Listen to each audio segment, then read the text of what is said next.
Hola, ¿cómo están? Bienvenidos a este nuevo programa de Historia, Libros y Banderas en Agricultura TV y Radio Agricultura. Hoy tenemos a dos invitados a quienes estimo mucho. Ellos son Cecilia Cifuentes, estudió en Ingeniería Comercial en la Universidad Católica, magíster en Economía en la misma casa de estudios y es profesora y directora del Centro de Estudios Financieros del S Business School de la Universidad de los Andes. Y el profesor Ángel Soto, doctor en Historia por la Universidad Complutense de Madrid, también profesor en la Universidad de los Andes en la Facultad de Economía y Ciencias Empresariales y coautor de la Historia de Chile 1960-2010 de la Universidad San Sebastián. Hoy lo hemos invitado a propósito de este libro que se presentó a comienzos de enero, hace solo un par de meses,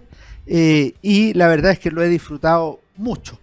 100 años de impuesto a la renta en Chile, 1924-2024, con prólogo de Rolf Leaders. Primero, ¿cómo están Cecilia, Ángel? Gracias por acompañarnos en el programa.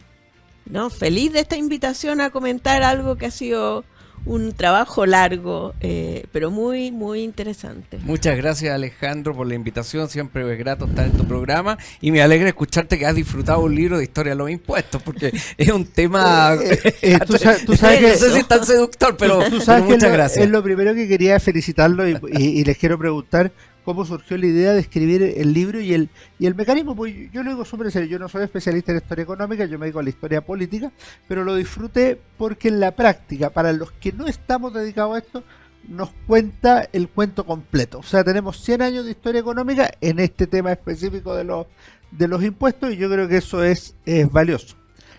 ¿Cómo nació la idea de este libro? Mira, la idea nació, yo creo que un poco lo que muchas veces ambos hemos conversado, cómo el historiador desde su propio presente le pregunta al pasado. Esa es la pregunta desde la actualidad, desde el financiamiento del Estado, desde el gasto fiscal, esas cosas. Y en algún momento surgió la idea, bueno, y esto es parte de un proyecto mayor, una línea de investigación que quiere estudiar la historia de los impuestos en Chile. Entonces, en esa pregunta de cómo al comienzo de esa república naciente los patriotas se preguntaron al final del día, ese momento íntimo, cuando ya han pasado toda la actividad del día, habrán llegado a su casa y habrán estado, no sé, conversando, y bueno, ¿y ahora cómo financiamos esta república naciente? De ahí surgió. Y entonces conversando con Cecilia empezamos a darle vuelta a cómo abordábamos esta historia de los impuestos. Nos dimos cuenta que es una empresa tremenda y fuimos decantando, ya podremos hablar todo de hace un largo tiempo, fuimos decantando hasta dar en el punto del impuesto a la renta cuando hace 2 o 3 años entramos, que nos dimos cuenta que venían los 100 años y ahí nos puso un deadline para avanzar. No, y a ver, desde el punto de vista mío, yo reconozco que esta fue una idea inicial de Ángel. Yo no hubiera pensado que podía escribir un libro de historia, a pesar de que sí me he dado cuenta durante mi larga experiencia laboral, a mí no me gustaba mucho la historia en el colegio. Pero después que estudié economía, cada vez la historia me gusta más porque siento que la economía ilumina la historia. O sea, saber economía me ha permitido entender los fenómenos históricos.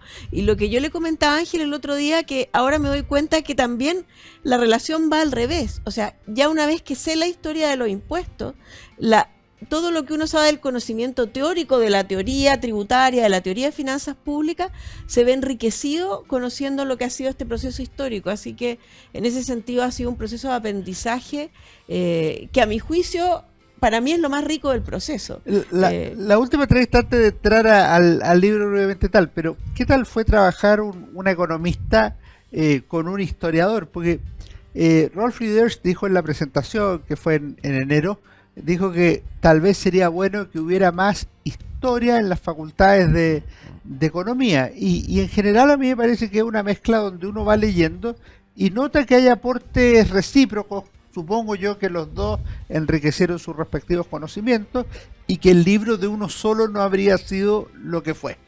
Totalmente de acuerdo. O sea, primero yo tengo el privilegio de haber tenido a Ceci casi 5 años de profesora particular de economía. Entonces eso realmente ha sido fantástico. Y más allá de las metodologías, ambos ocupamos el método científico, pero yo creo que hay dos cosas que destacar. Uno es, en mi caso como historiador, entender cómo se hacen las preguntas y cómo va funcionando la mentalidad del economista, que eso es bien interesante, ¿ah? Que a veces yo lo comparo con nuestra mirada a veces de historiador, que es un poquito más, no un poquito, bastante más dispersa. El economista en eso va ordenando, va haciendo preguntas, entonces ahí hay una mirada bien interesante. Y por otro lado, yo siendo historiador y profesor en una facultad de Ciencias Económicas y Empresariales, también acuerdo con Cecilia la importancia de la relación economía-historia, historia económica, por esa mirada de largo plazo, por esa mirada un poquito más global, por ese proceso de análisis, de toma de decisiones,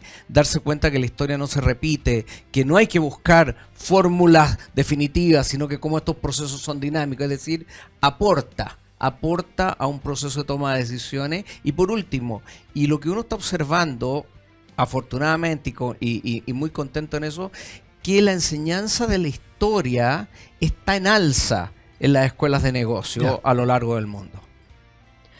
A ver, desde el punto de vista mío, en el fondo, el tema interesante de ver era hasta qué punto en este proceso histórico de los impuestos los conceptos económicos habían sido válidos, y lo que uno va viendo es que ese es un proceso creciente en Chile. A lo mejor al principio el tema económico estaba mucho menos presente en la discusión, y de repente uno sí veía en las discusiones en el Parlamento, lo que planteaban los parlamentarios, ciertos atisbos de lo que para mí es la teoría económica y que es clave para la determinación de los impuestos, y eso a lo largo del tiempo va siendo cada vez más claro. O sea, cada vez es más claro en la discusión tributaria la mirada económica, que no fue tan clara al principio, a pesar de que había estos atisbos como decir, tenemos que tener reglas simples. Ahora eso es por una cuestión histórica, o sea, la ciencia económica, por llamarlo de alguna manera, cobra relevancia en el mundo a partir de los años 50 o algo por el estilo. Así es. Perfecto. Así es. Oye, 100 años de impuesto a la renta en Chile con Cecilia Cifuentes y Ángel Soto, pero tiene una bajada, 1924-2024, las fechas no son arbitrarias. ¿Por qué se eligieron esas fechas? 1924 es porque es la fecha en la cual se firma el decreto de la creación del impuesto a la renta. Un proyecto de ley como todos los impuestos. No sé, los impuestos ya hay solamente dos cosas que uno ya tiene claro. Uno, que nunca te vas a liberar de ellos. Segundo, que son transitorios. Sabemos que son. Y lo tercero son la larga tramitación que tiene estas leyes. La ley de impuesto a la renta entró a la Comisión de Hacienda en 1919 y se termina aprobando en 1924.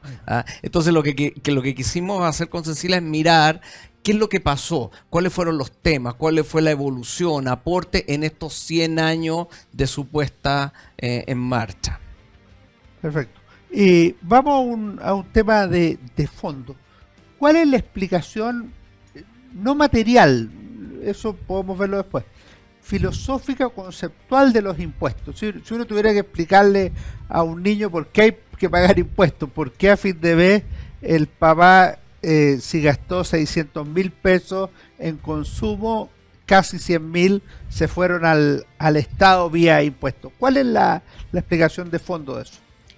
A ver, yo lo veo desde el punto de vista, y creo que los impuestos son inevitables, como decía Ángel. ¿Por qué son inevitables? Porque desde que uno estructura los estados y en el fondo decidimos como sociedad entregarle a un ente estatal la definición y el respeto de ciertas reglas de convivencia, que yo diría que es el bien público esencial. Entregamos parte de nuestra libertad a un ente que nos va a regular y va a permitir una convivencia civilizada entre las personas, pero ese ente necesita financiarse. Es proveer el bien público esencial de la seguridad pública, del respeto al Estado de Derecho, de la creación de las leyes, y eso requiere recursos.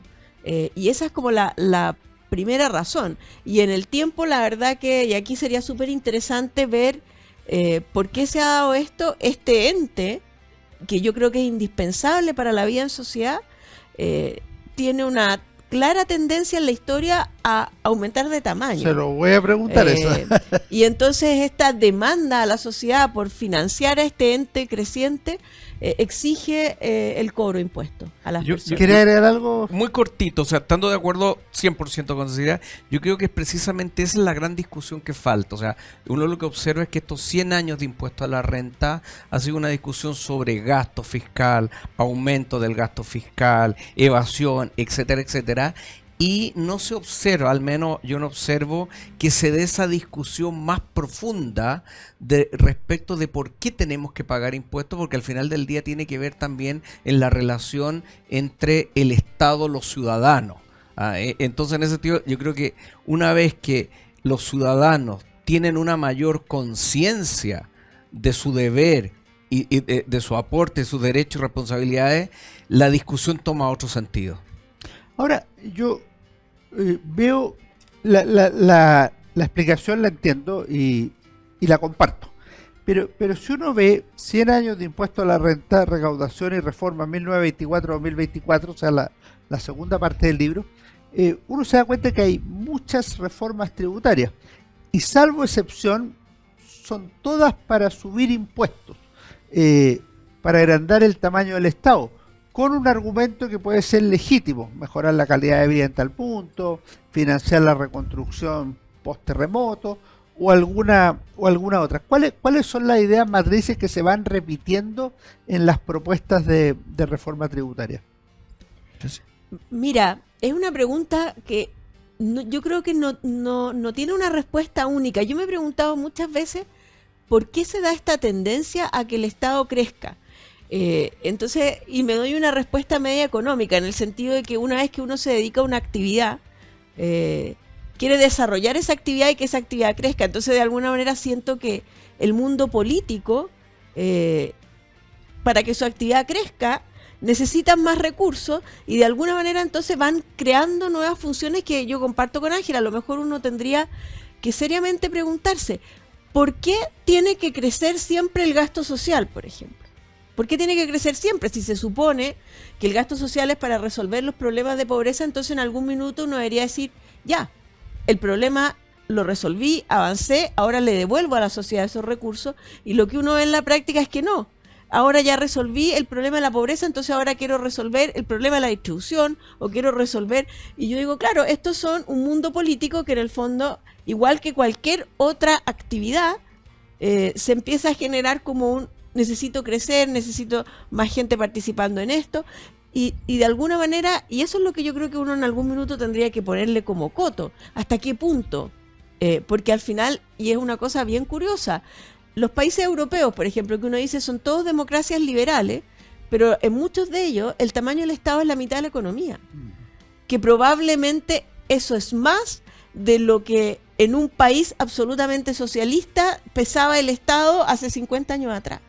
Entonces a veces uno mira que hace falta esta revisión de hasta qué punto necesitamos más roles del Estado.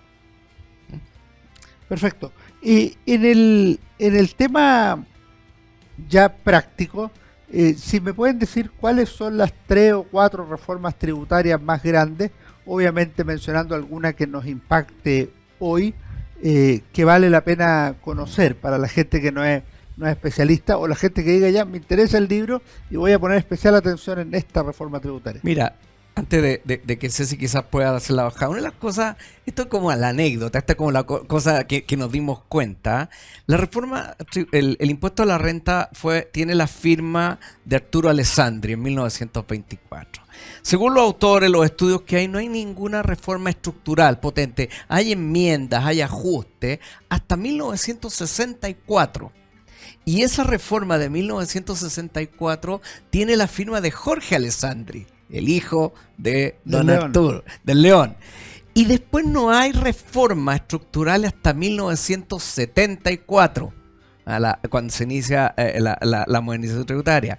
Luego nos saltamos al 1984. Hay muchos 4 dando vuelta. Y finalmente podríamos saltar a la del 2014. Sí. Hay una intermedia que es muy importante, que es la de 1990. O sea, yo creo que ahí después podemos abordar eso, la importancia que tiene la de 1900. Nos saltamos la del 2014. Entonces nosotros con Cecilia, el año pasado, cuando terminamos el manuscrito, los procesos editoriales son largos, bueno, nos preguntábamos, y era la gran pregunta del libro, ¿qué va a pasar ese 2024? Por suerte no ha pasado nada.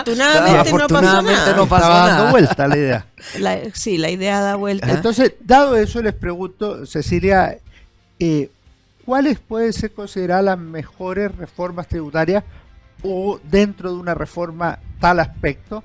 ¿Y cuáles pueden ser consideradas las peores? Lo pregunto en parte por interés de actualidad, porque muchos dicen que la frustración o bajo crecimiento económico de los últimos 10, 12 años está asociado parcialmente al menos a la reforma de 2014. Sí, mira, a ver, hay que partir y probablemente Ángel entiende, o sea, se ha desarrollado más el tema de la primera reforma, pero al final lo que uno se encuentra es que el año 73 Chile tenía un sistema tributario a la renta definitivamente caótico. O sea, y además no recaudaba. Las tasas de impuesto eran altísimas, eran tremendamente discriminatorias, muchas con nombre y apellido al final, lo que lleva a Jorge Caguas en su momento a plantear que el sistema tributario chileno, la regla general era la excepción y la excepción era la regla. Jorge Caguas, ministro de Hacienda del general Pinochet. Efectivamente, el primer ministro de Hacienda que empieza a mirar este tema ya con las ideas de los Chicago Boys de la importancia que tenía la tributación a la renta en el proceso de desarrollo económico y de alguna manera buscar que los impuestos, en vez de dañar el desarrollo, de alguna manera lo promovieran a través de incentivar el ahorro, incentivar la inversión. Entonces está esta primera reforma del año 74 que sobre todo se centra en no trabar la inversión a través del tema tributario, pero no se preocupa tanto del ahorro. Y de hecho eso es considerado como una de las causas de la crisis de la deuda, porque las empresas efectivamente subió la inversión, pero el ahorro no. Y se financió mucho con deuda. Y finalmente, y a mi juicio, la reforma más importante de los 100 años es la reforma del año 84, que en realidad tiene su génesis el año 81, con Rolf Lieder como su ideólogo principal.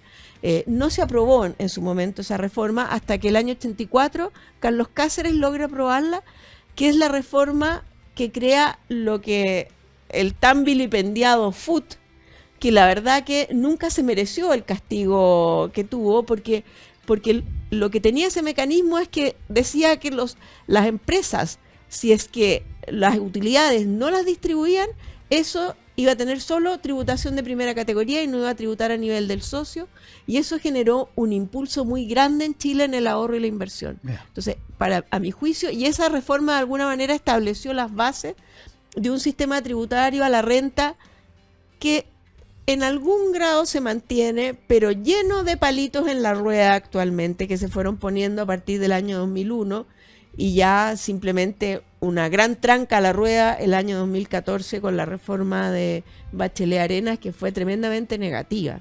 Vamos a hacer un pequeño alto y a la vuelta seguimos con Cecilia Cifuentes, Ángel Soto, 100 años de impuesto a la renta en Chile 1914-2024, y les voy a preguntar, volviendo por la reforma de 2014, que también se le podría llamar Bachelet Arenas UDI Renovación Nacional, porque fue aprobada con votos opositores. Volvemos de inmediato en Historia Libre y Bandera.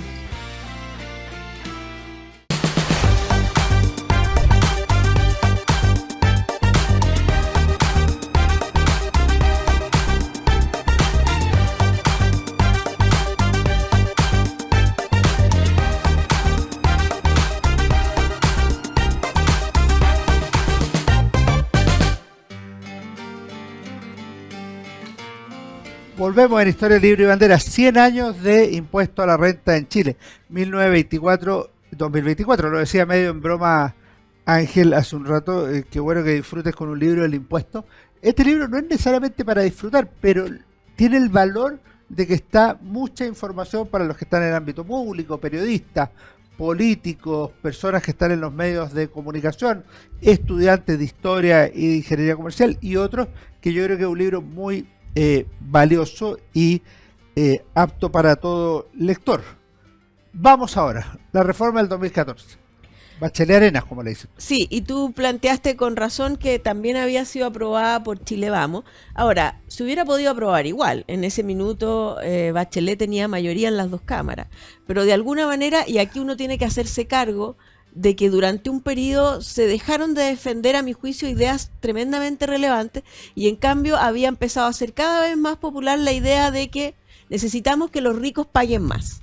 Y esta fue una idea que ya llevaba como 10 años dando vuelta, y en ese minuto lo que pasó es que el sector político, que debería haber defendido que aquí lo que necesitamos son impuestos que promuevan el ahorro y la inversión, porque eso es lo que favorece a los sectores de menores ingresos, a los sectores medios, esa defensa no estuvo, y finalmente se aprobó una reforma que ya afortunadamente ya están claros los efectos. Fue muy negativa en términos de ahorro y inversión, y lo que uno puede mostrar desde el punto de vista de la teoría económica, que en una economía abierta, si se suben mucho los impuestos al capital, no en el corto plazo, pero sí en el mediano plazo, las inversiones empiezan a irse del país, y es lo que vemos todos los días ahora. Y por lo tanto, finalmente, los que se ven perjudicados con esa reforma no son los dueños del capital, que cambian sus decisiones de inversión. Los que se ven perjudicados son los trabajadores. Y esto lo predice la teoría económica y lo explicó muy bien en el prólogo Rolf Lieder. Lo había explicado muy bien Arnold Harberger cuando demostró matemáticamente que en una economía abierta los impuestos al capital los paga el trabajo. Yo lo que agregaré dos cosas, o sea, uno lo demuestra el profesor Harberger matemáticamente, pero incluso estos temas uno ya los encuentra en el propio Adam Smith en 1776 en su libro sobre la riqueza de las naciones, que plantea esto. Pero quiero ir a un punto que para complementar lo que dice Cecilia. La reforma tributaria de 1984 es pro ahorro, pro inversión, y precisamente te demuestra cómo esas medidas fueron también pro crecimiento, o sea, cómo esas reformas convivieron y reactivaron el crecimiento económico. Cuando uno, este año que estamos cumpliendo precisamente los otros 50 años, los 50 años de la puesta en marcha del plan de recuperación económica. Cuando próximo mes, en abril. En abril, así es, cuando el ministro Caguas da a conocer al país el plan de recuperación económica. Bueno, lo que uno observa es que tras la crisis, a partir de ese mismo año 1984 comienza un crecimiento sostenido, si no me equivoco, hasta el 2000, más o menos, un poquito más, o sea, un crecimiento sostenido. O sea, mira tú cómo medidas tributarias aportaron al crecimiento. Entonces, para no alargarme, hay que sacar de encima también de la discusión tan ideologizada que uno observa especialmente en la actualidad. Y esto tiene que ver con una cosa que dijo Cecilia. La gente se va a invertir a otro país. Pero yo creo que se juntan dos cosas por lo que veo en el libro. Una, la sabía porque es matemática, es que en Chile en los últimos 15 años el impuesto a la renta para las empresas ha crecido un 50%. Eso es impresionante. Pero lo segundo, que no lo había visto yo y que aparece muy claramente expresado, es que esto es absolutamente contracíclico con lo que está ocurriendo, por ejemplo, en los países de la OCDE y también en algunos países latinoamericanos, que tienen una tendencia a la baja de impuestos, de manera que en algún minuto se cruzan y Chile empieza a quedar en la tabla de arriba de la imposición.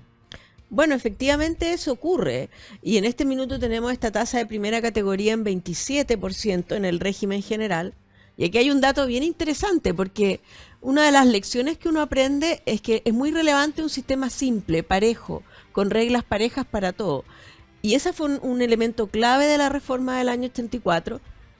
Siempre han quedado en Chile algunos resabios de regímenes especiales de tributación, pero lo que hemos visto en la última década es no solo este aumento tan grande de la tasa de primera categoría, sino también esta conciencia de que si ponemos esta tasa de primera categoría tan alta para empresas pequeñas es inviable, entonces vamos creando regímenes especiales, lo que va generando al final esta idea de los loopholes o aprovechar las ventajas que tiene un cierto sistema tributario para elegir un determinado régimen y finalmente pagar menos impuestos, porque es súper interesante pensar que la tasa, como tú dices, ha subido un 50%, la recaudación prácticamente no ha subido. En cambio, cuando tuvimos una tasa pareja, la recaudación subió mucho más.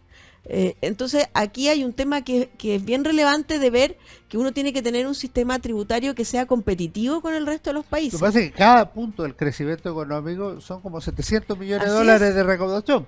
De Así manera que es. si tú creces al 1,8, como más o menos estamos creciendo en el último tiempo, es X.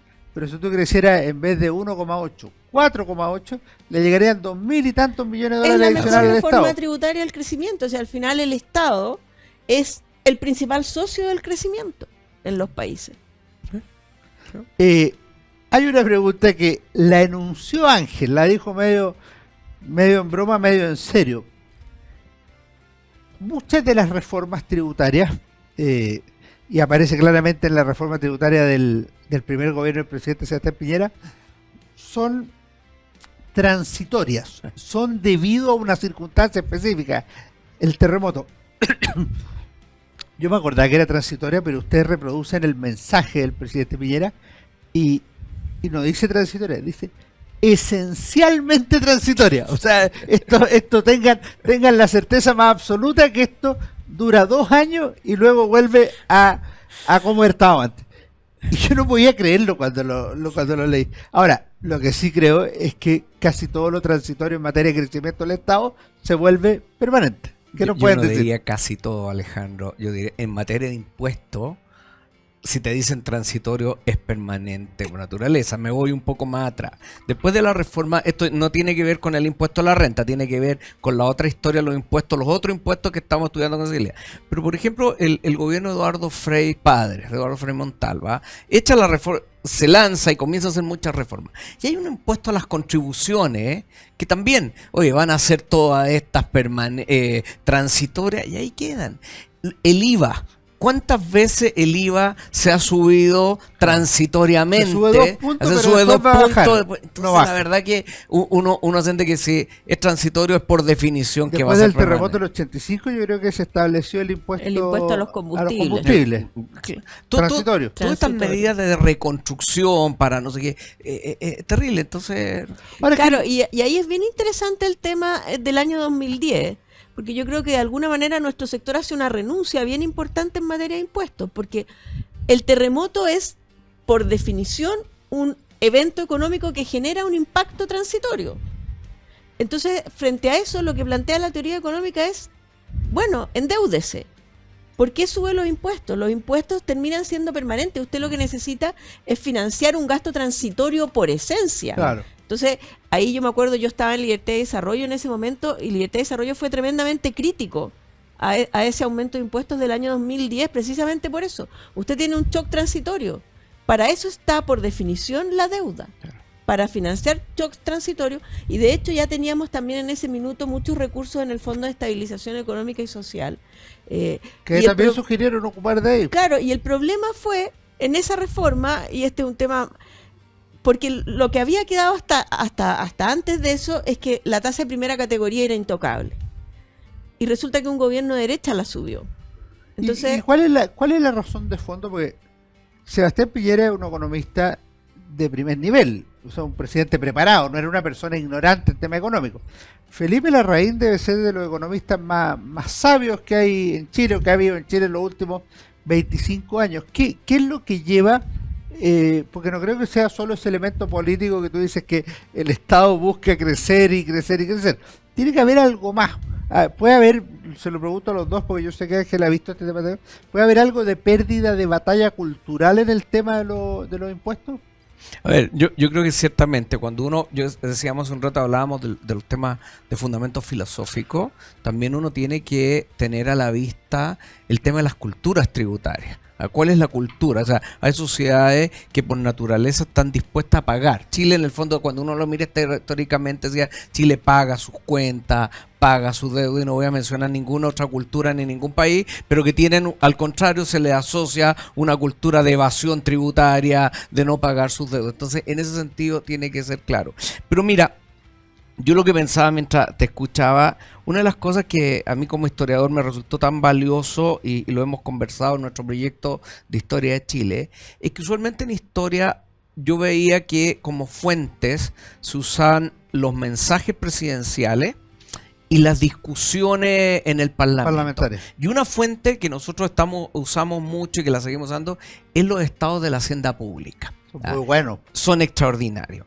Reproducen aquí unos 4 o 5 y hay un estado de la hacienda pública de 1929 que lo escribe el entonces ministro de Hacienda Pablo Ramírez, que era el ministro, gobernaba en ese momento Carlos Ibáñez del Campo.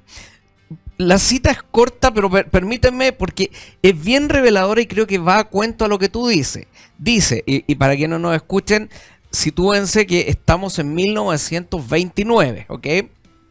Dice Pablo Ramírez, la hacienda pública no se rige, desgraciadamente, por simples teorías económicas. Es fácil decir lo que debe hacerse, pero no es tan fácil poder hacerlo. Nadie desconoce, por ejemplo, que es conveniente un superávit en el ejercicio anual. Desgraciadamente, un ministro de Hacienda se encuentra ante dos fuerzas, la del resto del gobierno y la del público, y ambas fuerzas, aunque con distintos propósitos, actúan paralelamente en contra del superávit y el favor del déficit. El gobierno, considerando como tal el conjunto de los servicios públicos, demanda mayores gastos. El público, por su parte, pide menores cargas tributarias, de lo cual resulta que un ministro de Hacienda no puede satisfacer a la vez ni al gobierno ni al público. 1929 de Estado de Hacienda Pública. A veces uno lo escucha también, y en esto hay que ser justo.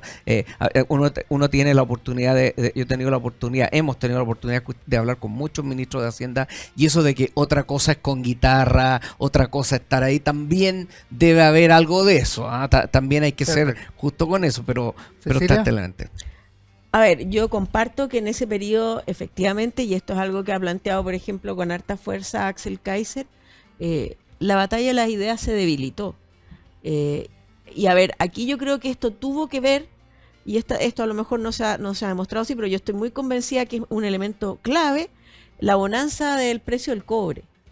Porque la bonanza la primera década del 2000. La bonanza del precio del cobre, claro, parte el año 2003, dura hasta el 2012 y es un periodo en que es un poco lo que pasó con el salitre en el fondo. El Estado se llena de recursos. Entonces empieza como tú dices, esta demanda por más gasto social, por un rol del Estado más grande en lo social, y se olvida de alguna manera la necesidad de un Estado eficiente, porque en la bonanza pasan ese tipo de cosas. Y se olvidó esta noción de que el Estado tiene que tener impuestos que favorezcan el ahorro, la inversión, porque la economía crecía sola. Y con ese escenario se encuentra Piñera el 2010 y con esta creciente demanda por gasto social. El 2008 Bachelet había aprobado la reforma de pensiones, que significó, fue una buena reforma, pero fue una buena reforma en términos de repartir. Y nos empezamos a olvidar de las reformas que generaran crecimiento.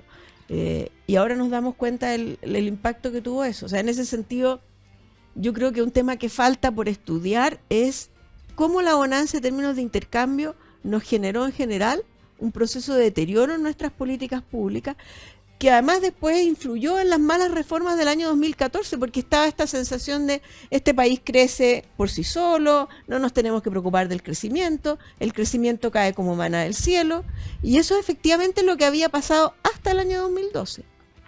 Y esto viene de los romanos, cuando los romanos derrotan a los cartagineses, dicen los propios romanos después, ahí se inició nuestra decadencia, porque estábamos con exceso de recursos y con falta de adversario contra el cual estar preparado. 100 años de impuesto a la renta en Chile, 1924-2024, de Cecilia Cifuentes y Ángel Soto. Hacemos un pequeño alto y vamos luego a nuestro último bloque en Historia, Libros y Banderas.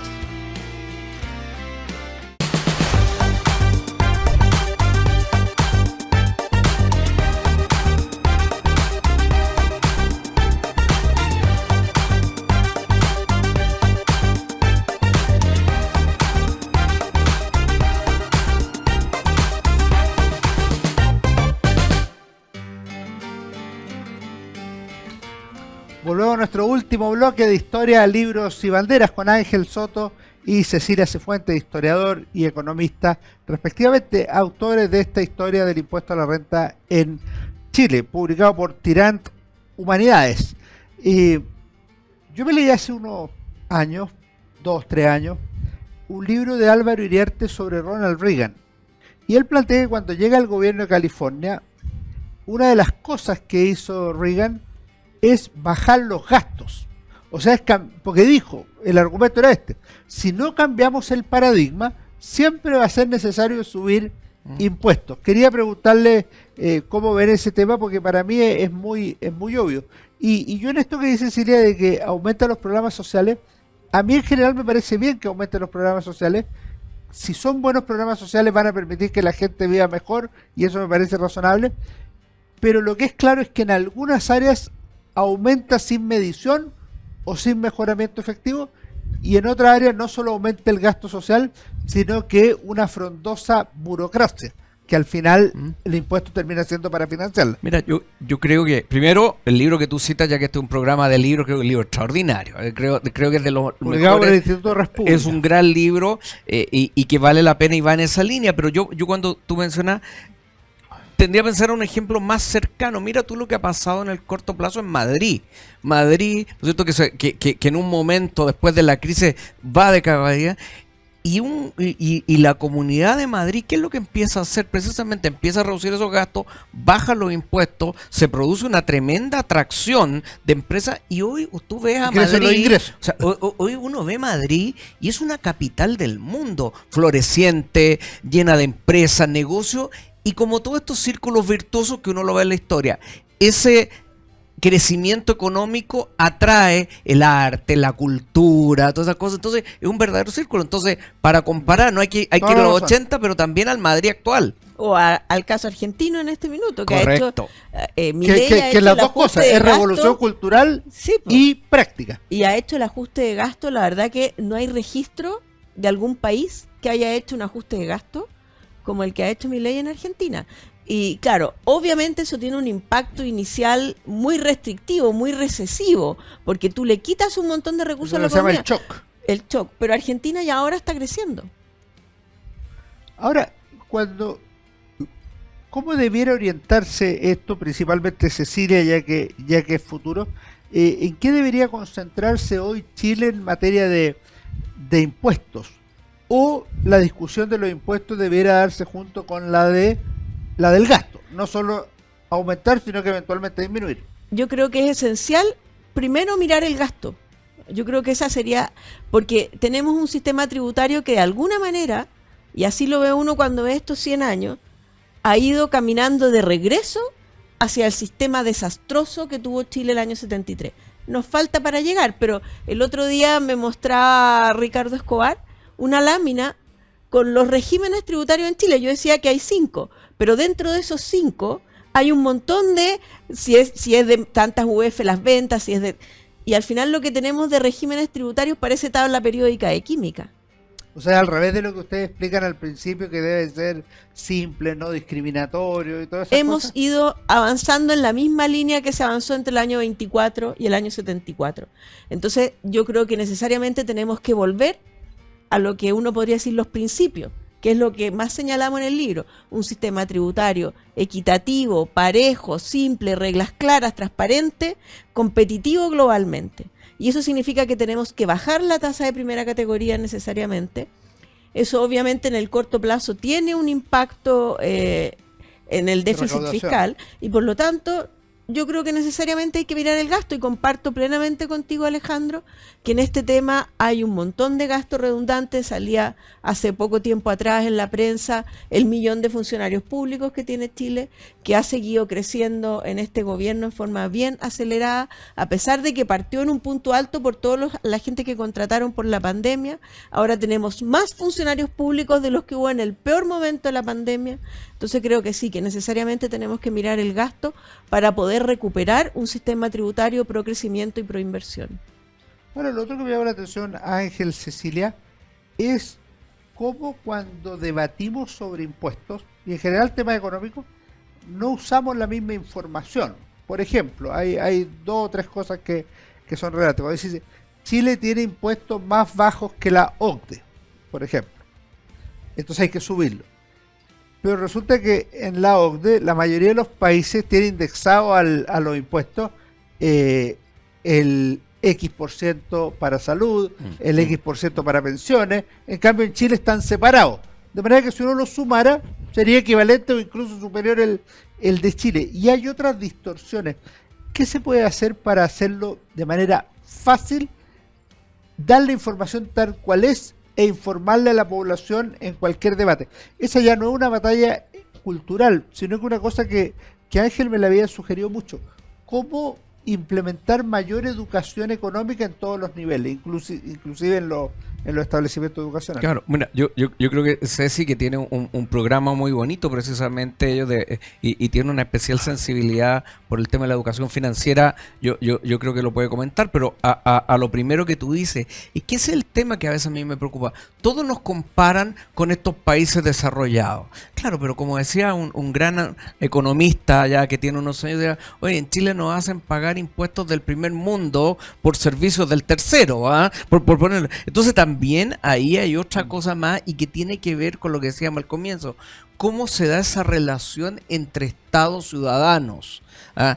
Y cuando, aquí creo yo creo que en la medida, por ejemplo, yo soy más partidario de ampliar una base tributaria que pague más gente. Ustedes lo comentan ahí. Pero obviamente proporcionalmente, pero también para que haya un mayor empoderamiento y una mayor conciencia respecto de los deberes y derechos que tenemos en la relación con la autoridad. ¿Cecilia? Sí, completamente de acuerdo. Yo creo que, y se ha ido generando o sea, desde el punto de vista técnico ese consenso es bastante amplio. De que cuando uno mira las diferencias de lo que recauda Chile respecto a la OCDE, en realidad en parte importante se explica porque en Chile, por ejemplo, el impuesto a la renta lo paga un 15% de la población. La mayoría de la gente está exenta de impuesto a la renta en Chile, cosa que no ocurre en los países de la OCDE. O sea, las personas, aunque contribuyen muy poco, porque tenemos una tasa que es progresiva para el impuesto a la renta, en algo contribuyen y yo comparto con Ángel. Eso es necesario porque hay un tema de derechos y deberes. O sea, cuando las personas saben que están financiando al Estado, son capaces de exigir. Entonces, cuando la señora que paga impuestos va al establecimiento público, va al CESFAM, dice, oye, yo estoy pagando por esto. No me pueden tener en una lista de espera un año. Entonces, yo creo que ese es algo que afortunadamente a nivel técnico ese consenso se ha ido generando. Hay que lograr ahora a nivel político que logremos esta idea de, ok, cobremos impuestos, pero entreguemos buenos servicios públicos. Eso es lo esencial. Y que tiene que ver, perdón, con la educación financiera, finalmente. Ahora, en el caso de los trabajadores, sí pagarían ese impuesto, en ISAPRE o FONASA o en la AFP. Claro, lo que la mirada de la izquierda respecto a esto es que esto no es un impuesto porque es una cotización individual que no va a un fondo público que sí, se pero reparte. objetivamente un impuesto es obligatorio y va para esos fines. Sí, va para y todo esos lo fines. Sí, pero no se paga impuesto a la renta, ¿no? Les quería preguntar algo, ya saliendo un poco del libro, pero dentro del esquema, de este proyecto que comentó Ángel de historia de los impuestos en general. ¿Podemos primero explicar un poco en qué consiste el proyecto ese? Mira, el proyecto nació, es el origen de este libro y surgió precisamente buscando información. Hay que mirar mucho que varios de estos temas también están dentro de las modas. Yo recuerdo cuando empezó mi primera inquietud sobre estos temas, fue leyendo, lo reconozco, a Thomas Piketty, que empieza con su idea del impuesto a los super ricos. Entonces uno empieza otra vez a preguntarle la historia y buscando, uno empezó a dar cuenta que hay poca literatura que sea concreta, específica sobre impuestos en Chile. Hay trabajos sobre los estancos, sobre aduanas, o sea, no es que no haya nada.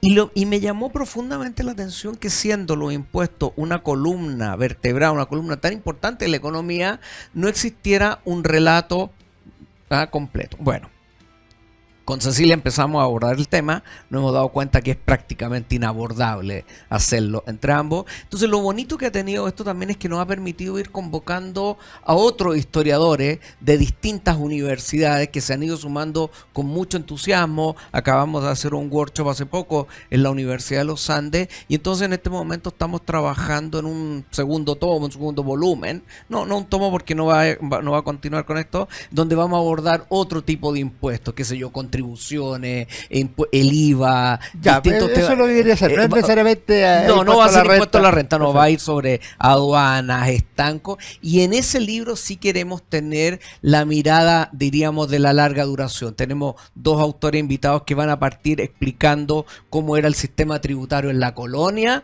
va a avanzar hacia el siglo XIX y esperamos llegar hasta ahora sin caer, y lo digo con mucho peso, porque a nosotros nos ha servido mucho, sin caer evidentemente en un manual tributario, en ese tipo de cosas, sino que en un relato histórico. Y el IVA es un impuesto que debe tener unos 50 años también, es relativamente reciente, y es el que más recauda. Es del año 74. Sí, el año 75 en realidad, y 75. cumple 50 años. Esa historia también es súper interesante, porque Chile fue el tercer país del mundo en implementar un IVA, que es un impuesto mucho más eficiente que el impuesto a la compraventa que teníamos antes. Claro, sí. Claro.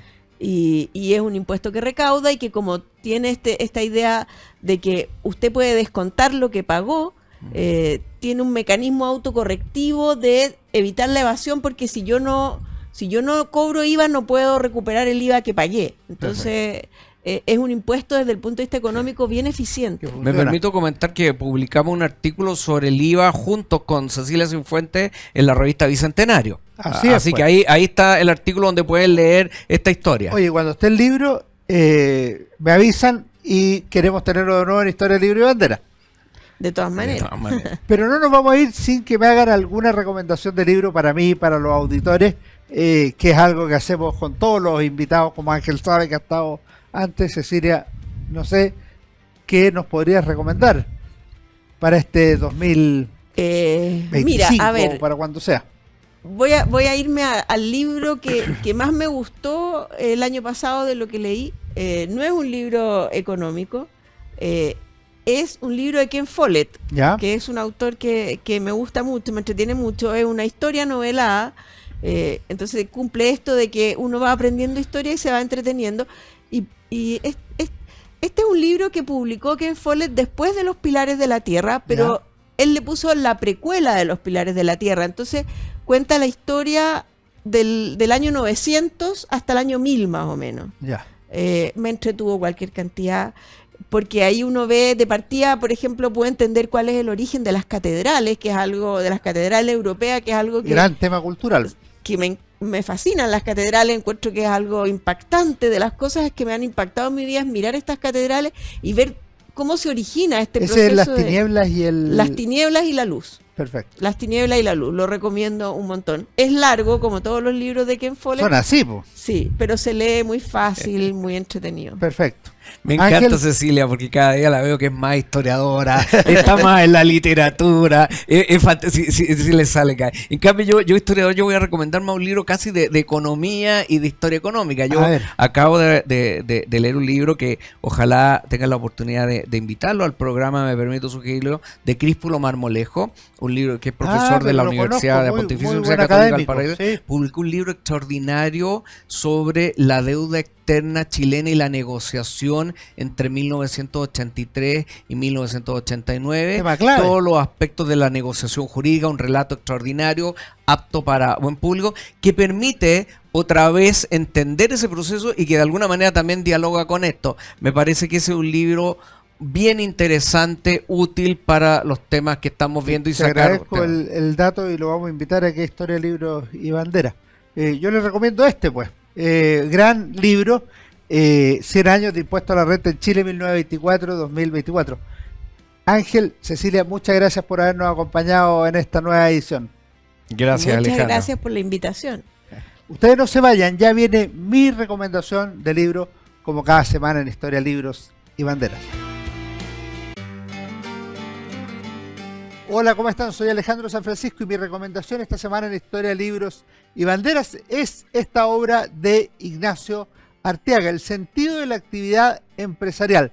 Ignacio es abogado, fue presidente de la Unión Social de Empresarios Cristianos, USEC. De manera que este libro, que no tiene 200 páginas, recorre a través de columnas la importancia de la actividad del empresario en Chile, no solo en la cuestión más obvia de creación de riqueza y desarrollo de una vocación, sino que en el sentido más profundo de aporte a la sociedad, de realización personal, de búsqueda de un crecimiento más orgánico del conjunto del país. De esta manera se abordan temas que van desde lo más técnico hasta lo más filosófico, reforma de pensiones, realidad tributaria, la razón de ser de una empresa y el desarrollo de la vocación y otro tipo de cosas por el estilo. Un libro muy bonito, muy